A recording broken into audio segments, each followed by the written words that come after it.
अस्सलाम वालेकुम। तो ये बाकी मैंने जो है वो बोर्ड से चीज़ें डिलीट कर दी हैं और सिर्फ ये वाइट बोर्ड का जो एक आउटलाइन हमने लिखी हुई थी एजेस की वो रहने दी है। तो हमें अब ये कॉन्वल्यूशन का काफ़ी हद तक अंदाज़ा हो गया कि क्या है। मज़ीद भी साथ साथ डिस्कस करते रहेंगे और इसकी इम्प्लीमेंटेशन भी देख लेंगे मैटलैब में या किसी दूसरे टूल में। अगर आपने इम्प्लीमेंट करना है तो कैसे इसको करना है। तो अ, हम जो है फ़िलहाल अब ये देख लेते हैं कि जो है वो हमें जो है डेरिवेटिव जो है कि ये जो फ़्लो है इसको हम उल्टा देख रहे हैं। ठीक है, तो हम ये देख लेते हैं कि जो डेरिवेटिव है क्या ये एज डिटेक्शन के लिए इस्तेमाल किया जा सकता है कि नहीं किया जा सकता। और फिर हम ये देख लेंगे कि कॉन्वल्यूशन के थ्रू अगर हम डेरिवेटिव को कैलकुलेट करना चाहें तो कैसे कर सकते हैं। ठीक है, तो इन दोनों बातों के लिए ये है कि पहले ये समझ लेना ज़रूरी है कि ये डेरिवेटिव है क्या भला। ठीक है, तो हम सब जो है जैसे कि ये जानते हैं कि डेरिवेटिव क्या है। बेसिकली डेरिवेटिव है D Y by D X का नाम। ठीक है, अच्छा, और ये जो D Y by D X है, अच्छा अगर ये आपने ऑब्वियसली डेरिवेटिव का नाम तो पहले सुना होगा और इस तरह की बहुत सही आपने जो है वो कैलकुलेशन सॉल्व भी की होंगी मुख्तलिफ वाई यानी मुख्तलिफ फंक्शंस के लिए। तो अगर आपको ये टॉपिक पहले इंटरेस्टिंग नहीं लगता था या मुश्किल लगता था या खौफनाक लगता था तो भी घबराने की ज़रूरत नहीं है। हम कोशिश करेंगे कि इसको जो है वो सिंपल से सिंपल तरीके से इस बात को समझें और इसको के यूज़ को जब आप देखेंगे तो आपको समझ में आएगी कि ये तो बड़ी आसान चीज़ थी। ठीक है, तो बेसिकली और अगर आपको पहले नहीं भी समझ आया हुआ तो मैं कोशिश करूँगा कि आपको इस बार समझ में आ जाए। तो बेसिकली इसको मैं जो है वो कुछ ऐसे भी लिख सकता हूँ। ठीक है, delta Y by delta X. ठीक है, बेसिकली जो ये होता है ये क्या होता है, ये होता ये कि दो वैल्यूज़, दो वाई की वैल्यूज़ में और डिफरेंस डिवाइड बाय दो एक्स की वैल्यूज़ में डिफरेंस। ठीक है, अच्छा ये क्या बात मैंने कर दी। बेसिकली क्या है कि ये y जो है ना ये एक फंक्शन की वैल्यू है ना। मैं बेसिकली ये कि ये ग्राफ है ना। ठीक है, जो मेरे पास एक कोऑर्डिनेट सिस्टम के अंदर ये मेरे पास y की वैल्यूज़ हैं। ठीक है, और ये मेरे पास x की वैल्यूज़ हैं। तो डेरिवेटिव असल में क्या होता है, ये कहता है कि इनपुट और ये किसी भी ये जो y है ये बेसिकली y जो है ये एक f ऑफ x है। ठीक है, यानी कि कोई भी एक ऐसा फंक्शन है जो कि x के ऊपर डिपेंडेंट है। ठीक है, यानी x की वैल्यू यानी कोई भी इस तरह का फंक्शन जैसे कोई लेट से ऐसे करके कोई एक फंक्शन है। ठीक है, यानी कि और इसका मतलब क्या है, ये मेरे पास जो है ना ये इसको मैं ऐसे लिखूंगा ना एफ ऑफ एक्स। ठीक है, ये इस तरीके से एफ ऑफ एक्स लिखने का मतलब ये है कि ये x की वैल्यू एज ए इनपुट इसके अंदर आएगी तो ये पूरा फंक्शन मिल के मुझे ये बताएगा कि y की वैल्यू जो इनपुट की वैल्यू अब मैं चेंज करूँगा तो y की वैल्यू क्या होगी, किसी भी एक ख़ास इनपुट की वैल्यू के लिए y की वैल्यू क्या होगी। ठीक है ना, तो अच्छा, तो अब ये है कि जो है आ, और इस फंक्शन को हम जो है वो जो जो इस तरह करके किसी भी जो है वो किसी भी ग्राफ के ऊपर हम इसे रिप्रेजेंट कर सकते हैं। ठीक है, सबसे पहले तो ये देख लेना ज़रूरी है कि ये ग्राफ के ऊपर ही क्यों इम्प्लीमेंट इसको इसको शो किया जाता है ना। देखिए बात ये कि जो y है ये कोई फंक्शन है। ठीक है, ये एफ ऑफ एक्स करके कोई फंक्शन है, इसकी कोई भी शक्ल हो सकती है, ऐसे करके कोई कॉम्प्लेक्स सी शक्ल हो सकती है, ऐसे इसकी शक्ल हो सकती है, या और भी इससे भी कोई कॉम्प्लेक्स सी शक्ल हो सकती है। अब ये जो इस तरह की शक्ल होती है ना, जो मैथमेटिकल फॉर्म की शक्ल होती है, ये तो ज़ाहिर है किसी मैथमेटिशियन को ही समझ में आएगी। ठीक है, कोई अच्छा मैथमेटिशियन हो और ये जिस तरह कॉम्प्लेक्स होती जाएगी शायद कोई अच्छा मैथमेटिशियन हो उसको भी ये बात समझ में ना आए। लेकिन ये जो जो ग्राफ वाली शक्ल होती है ना, ये तो एक आम बंदे को भी समझ में आ जाएगी ना। अब दो अगर फंक्शन हैं जो कि जिनकी कोई बहुत लंबी सी इक्वेशन है और मे भी उनके कोई बिहेवियर मिलते जुलते हों या ना मिलते जुलते हों, तो उसकी मैथ्स की इक्वेशन को देख के ये बात समझना एक आम आदमी के लिए ज़रा मुश्किल है। लेकिन अगर उसकी ग्राफ की मैं शक्ल बना दूंगा ना, उसकी शक्ल बना दूंगा इस तरह करके ग्राफ के ऊपर, तो ये जो है ना, कोई एक आम सा बंदा भी जो है उसकी की शक्ल को देख के ये बात समझ सकता है कि यार ये तो कोई मिलते जुलते फंक्शन है। ठीक है ना। तो इसलिए जो है बेसिकली जो ये ग्राफिकल रिप्रेजेंटेशन है किसी भी फंक्शन की, ये जो है बहुत ज़्यादा यूज़ की जाती है, ताकि एक आम आदमी के जो बहुत ज़्यादा कॉम्प्लेक्सिटी को नहीं समझता मैथमेटिक्स की, वो भी ये समझ जाए कि जो है इस ग्राफ को देख के इसके बिहेवियर को समझ सके। ठीक है। तो जो डेरिवेटिव है बेसिकली, ये क्या होता है, ये एक किसी भी ग्राफ की नेचर को समझने के लिए, ठीक है। यानी कि अगर मैं किसी भी फंक्शन का, ये मेरे पास ग्राफ है, ठीक है, फर्स्ट करिए किसी भी फंक्शन का मेरे पास ग्राफ है, तो मैं इसको, और मैं इसको वैल्यूएट करना चाहता हूँ, तो मेरे पास दो ही तरीक़ाकार है। ठीक है। एक तरीक़ाकार ये है कि मैं जो है ये जो फंक्शन का जो कर्व है, ये बेसिकली ये जो मेरे पास ये जो मैंने कर्व बनाया है, ये जो मैंने कर्व बनाया हुआ है, ये क्या ये है, ये कर्व है इस y का। ठीक है, कि जो x जब चेंज होगा तो y किस तरह से चेंज होगा, मैं इसको प्लॉट करता जाऊंगा, उसकी वैल्यूज लगाता जाऊंगा, तो ये मेरे पास ये कर्व बन जाएगा। अब क्या है कि इसको वैल्यूएट करने के कोई एक फंक्शन बना हुआ है मेरे पास, उसको पढ़ने के का टेक्निकली पढ़ने के दो ही तरीके हैं। या तो मैं इसका डिफरेंशियल ले लूँ, यानी या मैं इसका डेरिवेटिव ले लूँ, या मैं इसकी इंटीग्रेशन ले लूँ। ठीक है। तो पुरानी जो जो आपकी आपने साइंस पढ़ी हुई है या मैथमेटिक्स जो पढ़ी हुई है, उसमें आपने ये बात पढ़ी होगी कि जो जो डेरिवेटिव जो इंटीग्रल होता है वो क्या होता है, वो इसको इस ग्राफ को पढ़ने का इस तरह का तरीक़ाकार है कि जिससे हम एरिया अंडर द कर्व के थ्रू, यानी कि फ़र्ज़ करें ना, ये कोई मेरे पास ये ग्राफ है, कोई ऐसा करके कोई ग्राफ है। ठीक है। अगर मैं इसके इसके इस जो कर्व है, इस कर्व के नीचे जो मेरे पास एरिया है, अगर मैं इसको पढ़ता हूँ,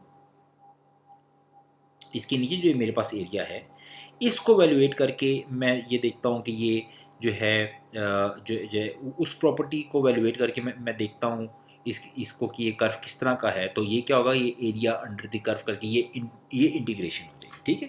यानी एक तरीका कार ये कि मैं इसके जो जो नीचे जितना एरिया है, मैं उसकी को पढ़ लूँ। ठीक है। और उसको मैं अगर पढ़ूँगा तो उससे मुझे ये अंदाज़ा हो जाए कि ये जो जो मेरे पास जो फंक्शन है, ये किस नेचर का है। ठीक है। और दूसरा तरीक़ाकार क्या है, दूसरा तरीक़ाकार ये है कि मैं बजाय इसके कि जो है वो इसके एरिया अंडर द कर्व पढ़ूँ, मैं क्या करूँ कि इसके ऊपर का जो सरफेस है मैं उसको पढ़ता चला जाऊँ। ठीक है। फ़र्ज़ करें ये कोई कोई कोई कोई पहाड़ी है। ठीक है। अच्छा, एक तरीक़ाकार तो ये कि मैं एक पहाड़ी है, उसका मैं सरफेस पढ़ना चाहता हूँ, तो मैं क्या करूँ, मैं इसको कट करूँ और इसके अंदर का सारा सरफेस देखूँ कि किस तरह का है। ठीक है ना।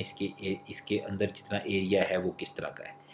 तो ज़ाहिर है, अगर एक पहाड़ी जो है वो मैं ये देखूँ कि इसके मुख्तलिफ़ उतार चढ़ाव हैं, और जो है वो मैं इसके उतार चढ़ाव को इसको ज़रा सा साफ़ कर लेते हैं, इसी बात को ज़रा दोबारा से साफ़ करके देख लेते हैं। ठीक है। तो एक तरीक़ाकार तो ये है कि मैं ये देखूं कि ये इसको भी ज़रा सा पहाड़ी भी ज़रा सी जो है वो इम्प्रूव बना लेते हैं ना।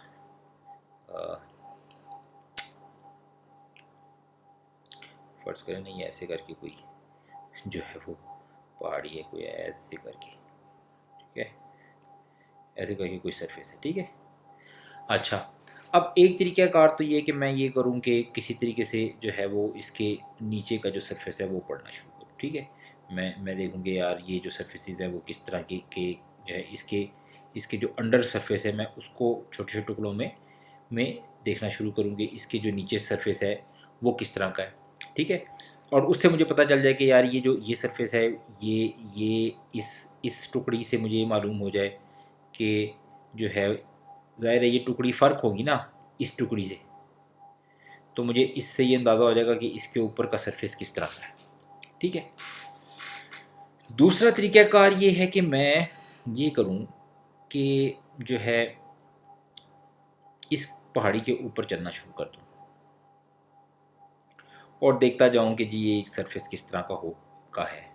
ठीक है। ये दोनों तरीके कार बहरहाल ऐसे होंगे कि जिससे ये जो वाइट वाला मेरा जो सरफेस है, मैं इसको पढ़ लूँगा कि जो है ये इसके अंदर चेंजेस किस तरह की आ रही हैं, ठीक है। तो जो ग्राफ होता है ना, ये भी जो है, जो ग्राफिकल रिप्रेजेंटेशन है, ये भी एक डायग्राम की तरह की चीज़ है ना। तो इस डायग्राम को मैं अगर जैसा पहाड़ी की, मैंने पहाड़ी की एग्जांपल दी, तो ये भी तो किसी किसी भी फंक्शन को मैंने अगर पढ़ना है, वो भी तो उसी किस्म की चीज़ है ना। मैं ये अब इसकी या तो ऊपर से गुजर जाऊँगा, या मैं इसके एरिया अंडर द कर्व पढ़ लूँगा, ठीक है। दोनों तरीक़ाकार से मुझे उस कर्व की नेचर का पता चल जाएगा कि ये जो फंक्शन है, इसके उतार चढ़ाव किस तरह के हैं, ठीक है। अच्छा जी। तो अब क्या है कि मुख्तलिफ जो प्रॉब्लम्स हैं उसके अंदर, यानी मुख्तलिफ किस्म की इंजीनियरिंग्स के अंदर, या मुख्तलिफ किस्म की जो मैथमेटिकल प्रॉब्लम्स हैं, जो फंक्शंस हैं, उन के अंदर जो है वो जो है किसी जगह पे डेरिवेटिव की तुक ज़्यादा बनती है, किसी जगह पे इंटीग्रेशन की ज़्यादा तुक बनती है, ठीक है। मसलन ये कि अगर मेरे पास मैं किसी इंजन की या मैकेनिकल इंजीनियरिंग की बात करता हूँ, और किसी इंजन की मैं बात कर रहा हूँ, तो उसमें जो तुक ज़्यादा बनेगी उस इंजन की बाहर की शेप को पढ़ने से ज़्यादा, उसका जो इंटरनल सरफेस होगा उसको ज़्यादा पढ़ने की जो होगी ना, वो ज़्यादा तुक बनती होगी। तो वहाँ पे जो है वो इंटीग्रल की जो है वो वैल्यू ज़्यादा हो जाएगी। जबकि अगर मेरे पास जो है वो मैं इमेजेस की बात करता हूँ, हमारे केस के अंदर जो है वो इंटीग्रल से ज़्यादा डेरिवेटिव की तुक ज़्यादा हो जाएगी। क्यों? क्योंकि जो शेप है उसका आउटर लुक जो है वो हमारे लिए ज़्यादा इम्पोर्टेंस रखता है, ठीक है। तो हम क्या क्या करेंगे, इसलिए हम जो है वो डेरिवेटिव को पढ़ेंगे। मतलब ये कि अगर मैं अगर पहाड़ी को छोड़ भी दूँ, अगर मैं किसी कोई पर्सन है और उसकी मेरे पास जो है वो मैं जो है उसकी लेट्स से ये मेरे पास यहाँ पे नाक है, और जो है यहाँ पे मेरे पास जो है वो उसकी आँखें हैं। तो अब ये नाक भी जो है ये इस तरह इस पहाड़ी की तरह की एक चीज़ है ना। मैं जहाँ पे उसके जो है ना वो लेट्स से गाल हैं, चीक्स हैं, उसको को जो है वो मैं जो है इसको मैं पढ़ना चाहता हूँ, और मैं चाहता हूँ कि जो है वो 2% जब डिफरेंट होंगे, तो ऐसे ही होगा ना कि इसके जो फेस के नशेब व फराज हैं, जो उसके के उतार चढ़ाव हैं, वो दोनों लोगों के फ़र्क होंगे ना। तो मैं क्या करूँगा कि यानी कि जो आउटर सरफेस है ऊपर से पड़ जाना, वो इमेजेस के केस में उसकी ज़्यादा तुक बनेगी। ऐसा नहीं है कि सिर्फ इसी की तुक बनेगी, जो है इंटीग्रल की भी बाज़ जगह पे तुक बनेगी, लेकिन डेरिवेटिव की जो है बहरहाल तुक ज़्यादा बनेगी।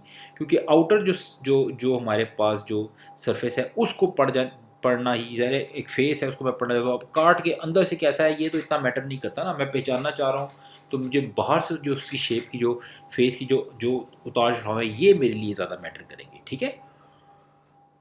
अच्छा जी। तो इसलिए मैं यहाँ पे डेरिवेटिव को ज़्यादा जो है वो हम फ़िलहाल वैल्यू देंगे।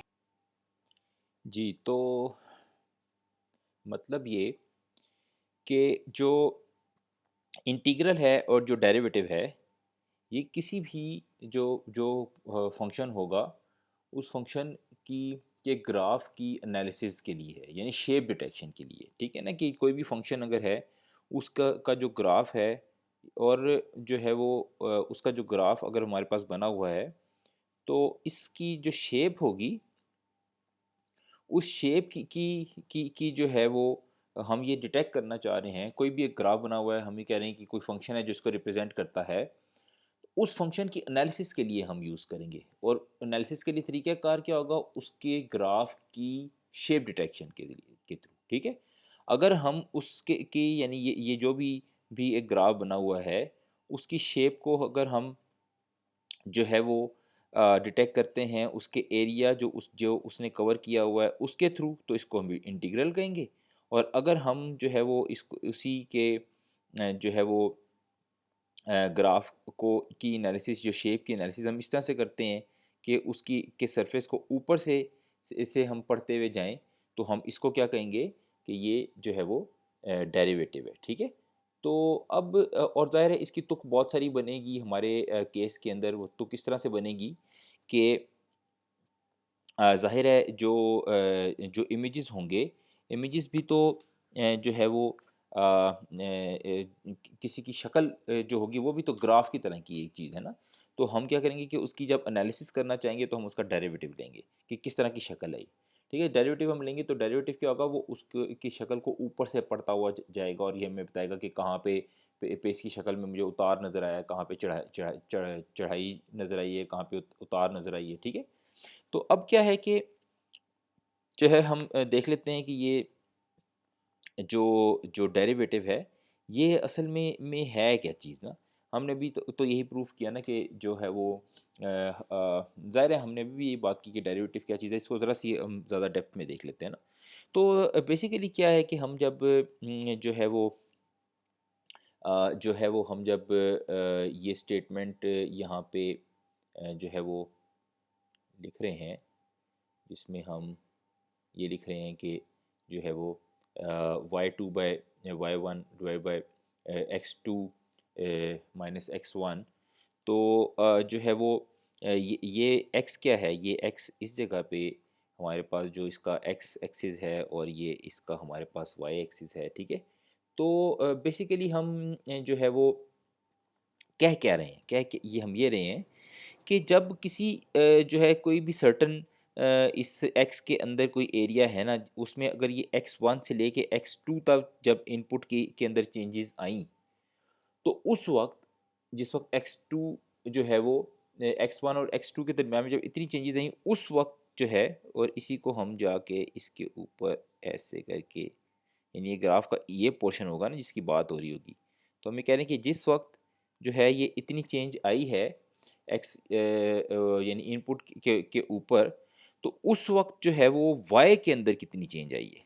ठीक है। उसी वक्त वाई के अंदर कितनी चेंज आई है। ठीक है। तो इसके ज़रा हम वाई को इसीलिए ज़रा सा एक्सटेंड कर देते हैं यहाँ से। ठीक है। ताकि ये बात जो है वो हमारी जो है वो बात जो है वो ज़रा सी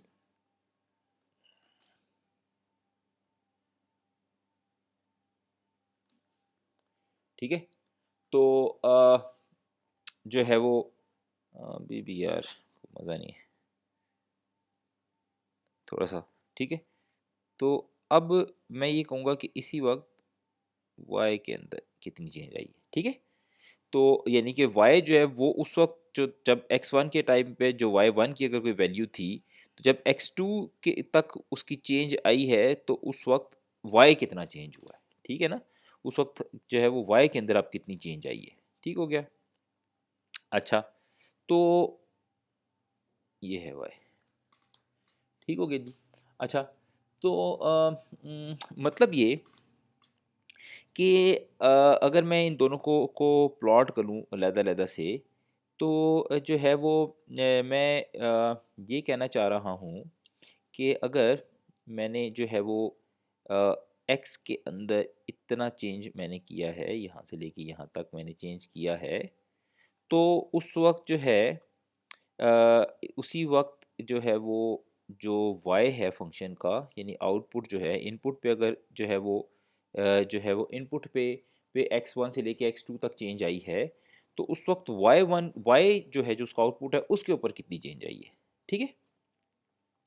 तो मतलब ये कि अगर मैं जो है अगर मैं इसको को जो है वो इसी सिर्फ एरिया को मैं जो है वो सिर्फ इसी एरिया को मैं जूम करके लेट से लैदर से प्लॉट करूं, तो ये कुछ क्या है कि ये बेसिकली एक ट्रायंगल की जो है ना वो बेस और एक ट्रायंगल की का परपेंडिकुलर है। ठीक है। ये देखिए ना ये ऐसे। ठीक है। और ये बेसिकली क्या है, ये एक जो है वो अ, मेरे पास ट्रायंगल है ना, ये एक ट्रायंगल बन रही है असल में। ठीक है। तो क्या है कि मैं इसको ज़रा सा बेहतर बना लेते हैं।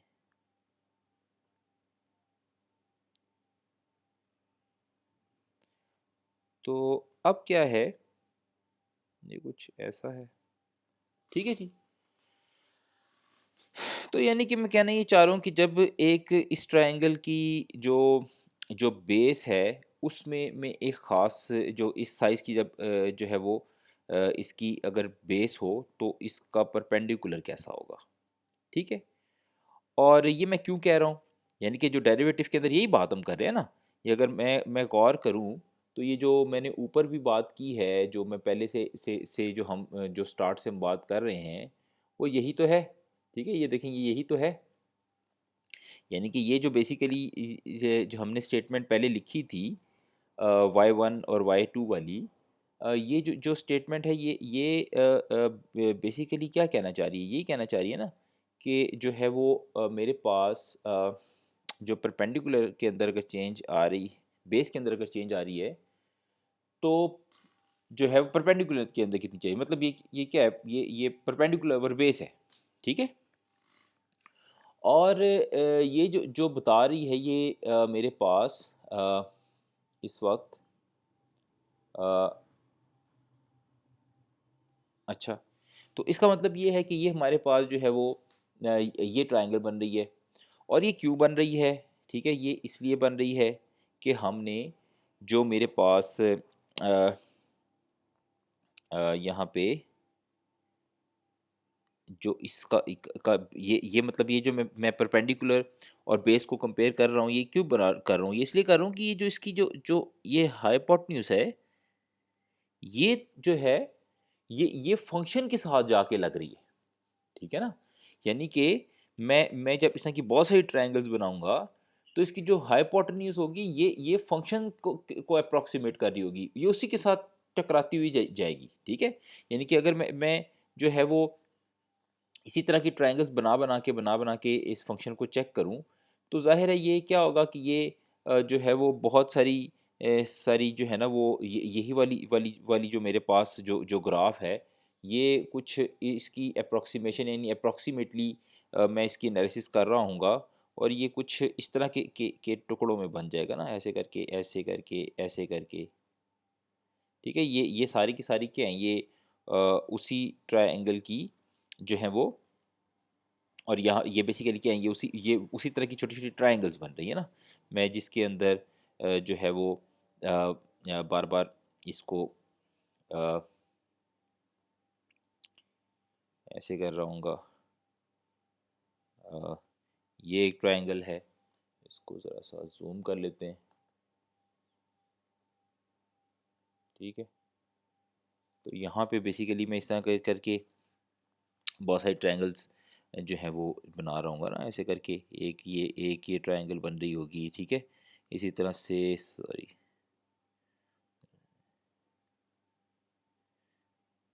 ये एक यहाँ पे ऐसे करके कोई ट्रायंगल बन रही होगी,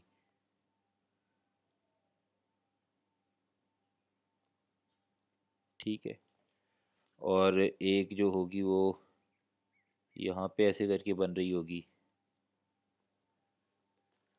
ठीक है? इसको जूम कर लेते हैं ज़रा सा, और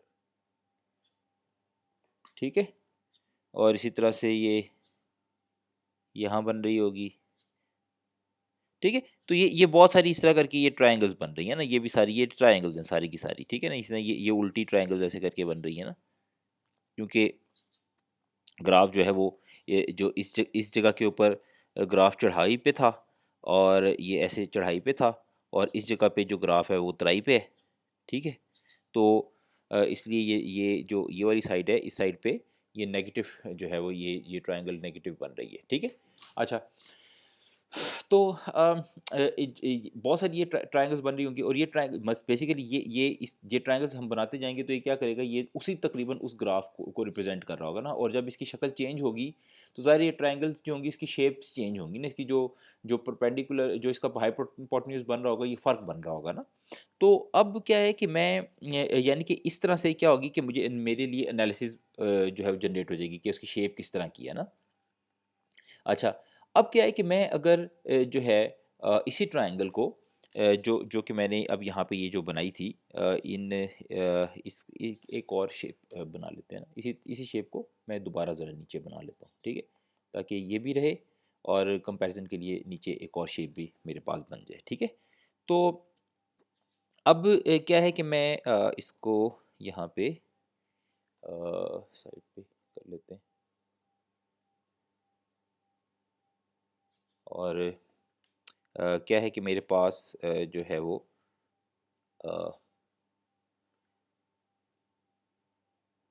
लेट्स से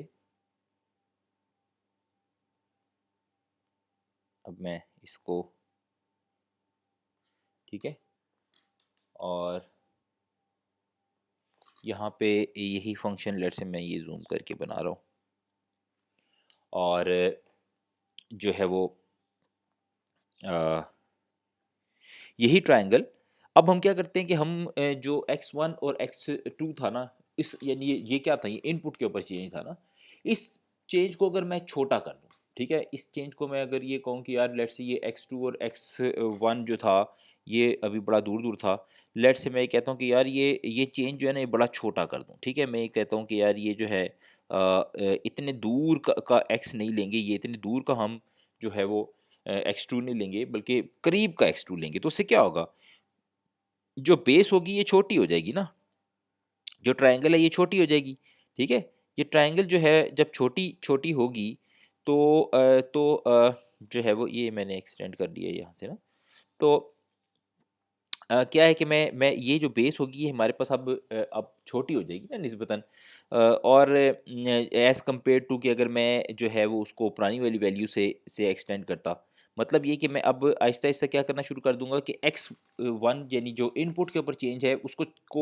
को छोटा करना शुरू कर दूंगा, ठीक है, हल्की सी थोड़ी सी चेंज होगी, और मैं कहूँगा कि यार जब थोड़ी सी चेंज अगर x के अंदर आती है तो उस केस के अंदर जो है ना अब हम एनालिसिस करेंगे कि जो है वो वाई के अंदर क्या चेंज आती है, ठीक है, और इसी तरह से जाहिर है जब ये होगा तो उस केस के अंदर जो मेरे पास जो ये हाइपोटेन्यूस होगा ये भी तो और छोटा हो जाएगा ना, यानी कि ये जो ओरिजिनल फंक्शन है, ओरिजिनल फंक्शन की ये और करीब आ जाएगा, ठीक है, ऐसे ही है ना कि ओरिजिनल फंक्शन के करीब आ जाएगा, इसको मैं अगर यहाँ पे आके ये देखें कि मैं हटाता हूँ, अभी मैंने इसके लिए ऊपर हाइपोटेन्यूस बनाया भी हुआ है, और वो हाइपोटेन्यूस हटा के ये लगाता हूँ, तो जाहिर है ये जितनी ये ट्रायंगल और छोटी होती चली जाएगी, उतना जो होगा जो जो ओरिजिनल फंक्शन का जो कर्व है, जो ओरिजिनल फंक्शन का जो कर्व है और जो ट्रायंगल का जो हाइपोटेन्यूस है ये उतने करीब आ जाएंगे ना, इनमें डिफरेंस उतना थोड़ा होगा,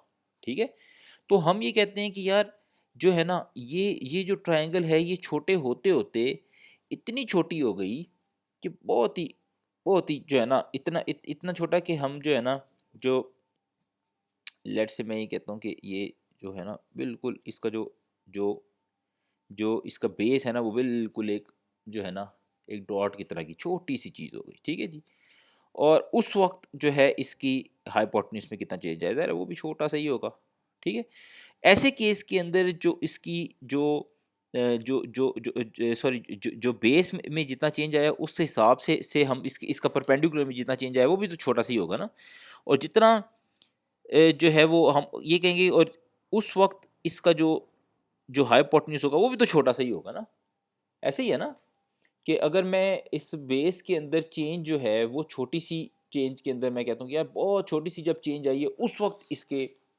परपेंडिकुलर के अंदर चेंज कितना आया, तो उस केस के अंदर जो जो हाइपोटेन्यूस होगी वो भी तो छोटी सी बनी होगी ना, और वो जो छोटी सी सी हाइपोटेन्यूस होगी वो क्या होगी, वो बिल्कुल इतनी छोटी होगी कि ये इसके साथ बिल्कुल टच हुई हुई होगी, ठीक है ना, इस साथ बिल्कुल डॉट की तरह की, ठीक है ना, और छोटी छोटी ट्रायंगल्स यहाँ पे हम बनाते चले जाएंगे, छोटी छोटी ट्रायंगल्स यहाँ पे हम बनाते चले जाएंगे, तो क्या होगा कि उसका हाइपोटेन्यूस होगा वो तकरीबन जो होगा इसकी सरफेस के साथ टच हुआ हुआ होगा, ठीक है, बहुत सारी जो हाइपोटेन्यूस होंगी, इसमें बहुत सारे डेरिवेटिव्स जो होंगे उनको मिला के जब हम देखेंगे तो क्या होगा, ये छोटे छोटे छोटे छोटे छोटे छोटे यहाँ पे जो होंगे वो जिस तरह हमने जो थोड़ी देर पहले हमने यहाँ पे जो ये इसी फंक्शन को दोबारा बनाया ये हाइपोटेन्यूस की शक्ल में, तो ये क्या होंगे, ये बहुत छोटे छोटे हाइपोटेन्यूस होंगे ना, इतने के बिल्कुल जो होंगे वो इसके साथ हल्के के टच करके जा रहे होंगे, ठीक है, तो ऐसे केस के अंदर जब ये ट्रायंगल बहुत छोटी हो जाए और ये जो इसका हाइपोटेन्यूस है ये इतना छोटा हो जाए कि फंक्शन को सिर्फ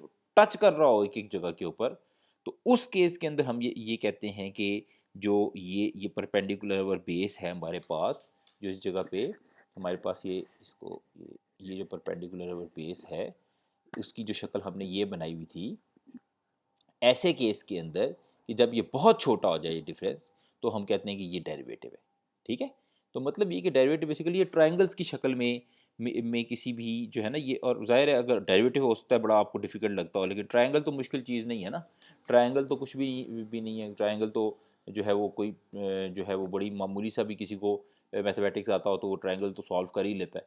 ठीक है, तो जो है वो यानी कि अभी हमने ये देखा कि जो डेरिवेटिव है बेसिकली ट्रायंगल्स की शक्ल के अंदर जो है ना वो किसी भी फंक्शन की एनालिसिस का नाम है। ठीक है, तो अभी हम इधर इस वीडियो को रोकते हैं, अगली वीडियो में हम फिर इसको ज़रा सी और डिटेल में देखते हैं। तो तब तक के लिए अल्लाह हाफिज़।